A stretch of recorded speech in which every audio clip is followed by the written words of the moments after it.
So sweet. Okay, ഏറ്റവും കൂടുതൽ പാവം ആരാണ്? ഏറ്റവും പാവം? ഓഫ് അല്ല, ഇന്ന് നീലോമ്മയാണ് ഫുൾ ഉമ്മയെ കൊണ്ട് പോകുന്നത്. മനഃപൂർവ്വം അവസാനിക്കുന്നത്.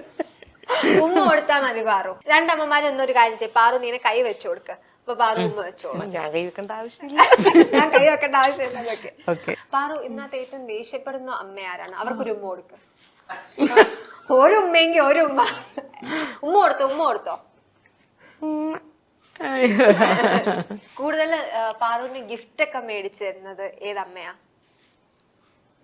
ഇന്ന് കപ്പ് നീലു ചേച്ചിക്ക് തന്നെ. ഉമ്മ കൊടുത്തോ? അമ്മ മേടിച്ചു തരുന്നത് ഗിഫ്റ്റ് അല്ലേ? അമ്മ മേടിച്ചു തരാറില്ലേ? അമ്മ ഗിഫ്റ്റ് അല്ലല്ലോ, അത് അമ്മയുടെ കടമയാണല്ലോ. ഓഹോ, അമ്മ കൊടുക്കുന്നത് കടമയും ഞാൻ കൊടുക്കുന്നത് ഗിഫ്റ്റുമാണ്. പാറു ഉപ്പും മുളകും ഷൂട്ടില്ലാത്തപ്പോ നീലു അമ്മയെ മിസ് ചെയ്യാറുണ്ടോ? ഇടയ്ക്ക്. അപ്പൊ എങ്ങനെ ഈ അമ്മയോടെ പോവാൻ ഓക്കെ ആണോ? അതോ നീലു അമ്മയുടെ വീട്ടിൽ പോണോന്നാണോ പാറുവിന്റെ ആഗ്രഹം? എനിക്ക് നീലുമ്മയുടെ വീട്ടിൽ പോകണമെന്ന്. സോറി ചേച്ചി, ഞാൻ മനഃപൂർവ്വം ഇത് ഇങ്ങനെ വിളിച്ചിരുത്തി പാവം ഇറങ്ങി പോകുമ്പോ എന്നോട് ദേഷ്യം വരാണ്ടിരുന്നാ മതി. കുഞ്ഞിലെ വന്നത് കൊണ്ടാണ് കൊച്ചിങ്ങനെയൊക്കെ പറയണത്. അത് അവർക്കും അറിയാം. വളർന്നു കഴിയുമ്പോൾ മറിക്കുള്ളൂ.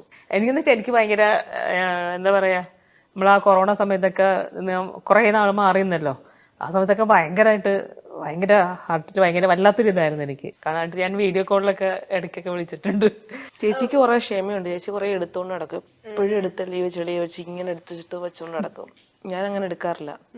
എനിക്ക് ഭയങ്കര പിള്ളേരെ ആരും എടുക്കാറില്ല. എനിക്ക് 3 കുട്ടികൾ 3 നേരം എടുക്കാറില്ല. അത് കാരണം എന്നോട് എപ്പോഴും പറയും, എന്നെ നീലോമ എടുക്കുമല്ലോ, എന്നെ നീലോമ എടുത്തോണ്ട് നടക്കുമല്ലോ.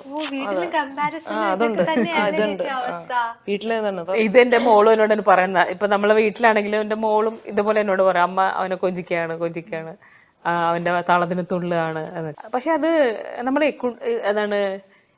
അറിയില്ല, ചിലപ്പോ എനിക്ക് കുഞ്ഞുങ്ങള് എന്നുള്ള സംഭവം ഉണ്ട് എന്റെ മനസ്സിൽ എപ്പോഴും.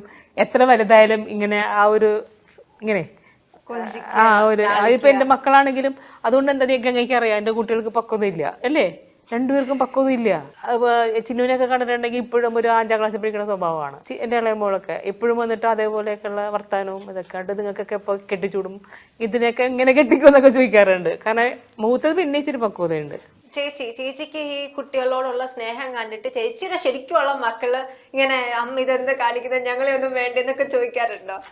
അങ്ങനെയൊന്നും ചോദിക്കില്ല. അവിടെ ചെന്ന് അവിടെ ഇതുപോലെയൊക്കെ തന്നെയാണ്. അങ്ങനത്തെ പ്രത്യേക ഫീലൊന്നുമില്ല. അവർക്കറിയത് ഇങ്ങനെ തന്നെയാണ്.